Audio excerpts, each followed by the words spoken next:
Hello again. Today I'm going to talk about how to eat healthy and eat it on the cheap.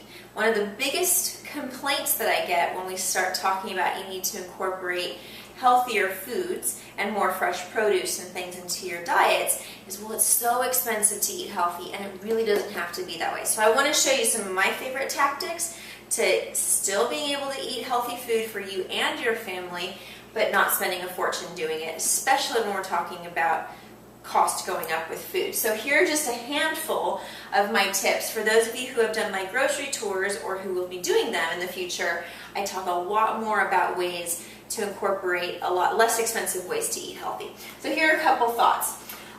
Where to start? First thing, buy in bulk on certain things can actually most definitely save you money. One of the things that we always buy in bulk is extra virgin olive oil. It might seem a little sticker shock when you say, okay, well, I'm spending $18 or $20 for a big bottle. I keep a little handy thing right next to the stove with a spout because it's really the only oil that we use. It's so good for you. We've talked about the benefits of extra virgin olive oil. So buy it in bulk. Most grocery stores sell it. Make sure that it's extra virgin olive oil. But again, buying it in bulk will last you several weeks, and it's going to save you per liter or per ounce than buying it in a smaller bottle.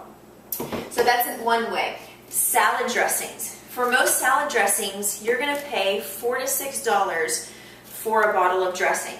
I did a video a few months ago. Be sure you watch it about how to make your own salad dressings. I do it in a mason jar, olive oil. You have your balsamics. You can do it with lemon. You can do it with other acids, mustards. You can make creamy ones, but I have one. I basically make it at the beginning of the week. I make maybe a half jar, and it's done, delicious for the entire week, and I save a ton of money. And you know what you're putting into it. A lot of those salad dressings add so much sugar and chemicals and preservatives that you really don't want to be putting on your food. Next thing, beans. You can feed your family the cheapest way by incorporating more beans and lentils and nixing some of the meat. If you're doing chicken every night or doing some sort of meat almost every night, you're spending anywhere between $4.99 to $5.99, $7.99 a pound for chicken, pork, meat, whatever you're using. 59 cents to $1 for a can. It's the cheapest way, the perfect protein, carbohydrates, fiber, lots of really creative recipes to incorporate. Great for lunches too. So that's beans. Doing crushed tomatoes is a really easy way. Instead of buying your jarred tomato sauces, basically, again, they're adding sodium, they're adding other chemicals to it as a preservative. Getting a can of jarred tomatoes for a couple dollars, we're quickly putting it on in a saute pan with olive oil, garlic, and your own seasonings. It's going to make even a more delicious sauce for you. You know what you're putting into it, and you're saving money. All right, almond butter or peanut butter. Go natural. If you're still doing your Jiffy or Skippy and Jif, you've got to switch from it, because again, the reason why they're addicting and why you don't just want one spoonful of it is because of the chemicals, sugar, and additives that make it addicting. Switching to a natural peanut butter or almond butter or any sort of nut butter, it's less addicting, more satisfying, so you might be paying a little bit more of a premium to get the natural brand, but again, it's a lot less junk that you're putting into your body, and you'll be actually eating a lot less of it because it's actually very satisfying. Oatmeal. All the oats primarily in the oatmeal section are a bunch of scams. It's about the marketing, it's about the packaging, you're paying for the brands.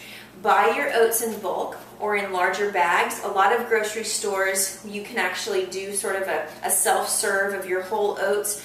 Don't fall for the instant oatmeal gimmicks. Get whole oats. I keep these in the freezer just to keep it a little bit fresher. You can go to health food stores. Again, there are brands also that sell them in bigger bulk, but buying it in bulk, you save a lot more money rather than spending $4 or $5 a box for the oatmeal. Nuts. Definitely something you want to buy in bulk. Nuts can be very expensive per pound. I get mine at a vegetable store that I think has the best prices. A lot of discount large stores where you can, BJ's, Costco's, those sort of stores sell them in large bags. The thing is, because of the oils in nuts, they go rancid. So what I do, I keep all of them in the freezer. They never completely freeze because of the oils. So I never have nuts, I never keep them in the refrigerator, I never keep them out. I always keep them in the freezer, keeps them fresh, and when you buy in bulk, you're paying less per pound. So initially it might seem like you're paying a little bit more, but in the end you're saving. Bread, again, one of the biggest scams. So I'm not going to go into breads too much in detail, but in order to, you want to go with a fresh baked either bakery bread or one of the sprouted grains that typically are found in the freezer section anyway. But if you buy a fresh baked loaf of bread, typically the next day it's already started to get a little bit stale. So what you want to do is you can cut the loaf in half, or if you know that you're only going to use half the loaf in the next coming days, cut it in half and put the other half in the freezer, and then take it out as you're going to use that other half, rather than keeping it all out and then ending up wasting half of the loaf. So the freezer is a good way to save money. All right, lastly is produce. And that's one of the things that, again, seem most costly. So a couple of my tips. When you go grocery shopping, make sure that you're buying enough produce that's going to get you through the entire week. So do some calculations. All right, well, if I have 1 to 2 pieces of fruit a day, plus my kids, how many pieces of fruit do I need to buy to get me through the end of the week? Because we all know right around Friday and Saturday, there's no fruit in the house until we go to the grocery again. Buy enough of the fruit, like apples and pears and some that last a little bit longer. Eat those later in the week. Go for your peaches, your nectarines, some of the fruit, bananas, things that go bad a little bit sooner, that don't last as long. Eat those in the beginning of the week so that you have those later in the week that are still good and fresh and okay to eat. Same with your produce. I've got a good bunch of kale here, but in my refrigerator this isn't going to probably last more than 3 or 4 days. So I'm going to make this earlier in the week, make sure that I use it so I'm not wasting it. And then I have my backup plans later in the week. I always have, this is a bag of frozen organic green beans. I always keep, this is a staple in my kitchen, always keep frozen at least 2 or 3 bags, frozen bags of spinach.